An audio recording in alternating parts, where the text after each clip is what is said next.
ครับสบายดีเนาะทุกคนมาเด้อกินข้าวนำกันกินข้าวเที่ยง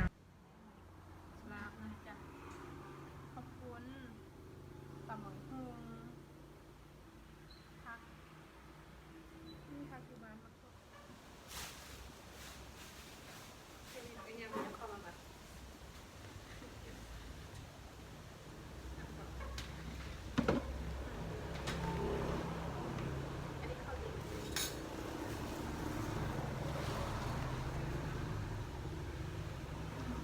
คนกินข้าวมาเด้อ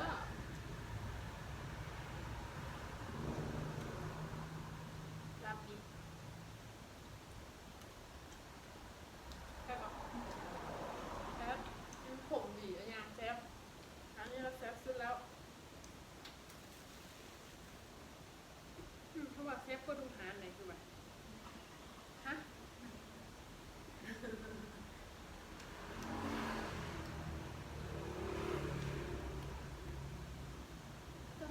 ดเลยกินข้าวตอนเที่ยงจ้าพอนะวางแล้วหรอสูงโคตรดูไป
กลิ่นเลยค่ะว่ามันหึ่นคือแบบหึ่นแห้งอีหลีนะ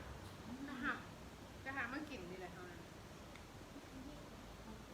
กินได้จะประมาณ1,000เลย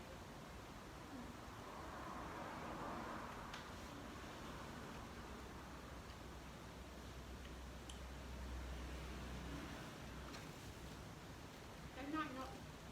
หน้าซื้ออาหารมาเลยเนาะ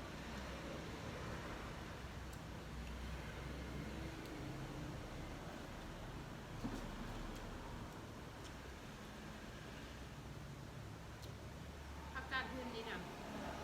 เพราะว่ามันมีผลดีอย่างนี้เนาะคือแต่ว่ามันเป็นพักจะพูดว่าผลดีผลเสียอะไรเนี่ยมันพื้นนะเนาะรู้แต่ว่าพักแปลว่าดีพักลายเองดีกิน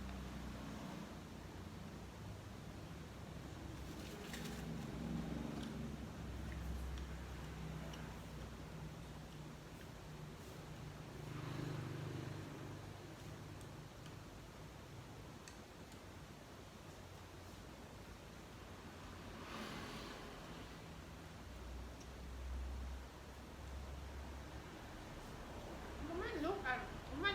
ลุกคู่อ่ะพระเจ้าว่าเนี่ยพระเจ้าเอาไว้จอดนั้นจอดนี้แล้วมันบดเหรอจะว่าไม่เป็นมักหินเหรอเนี่ยน้ำเข้าเนี่ยฮะอืมแล้วก็ลายเดียว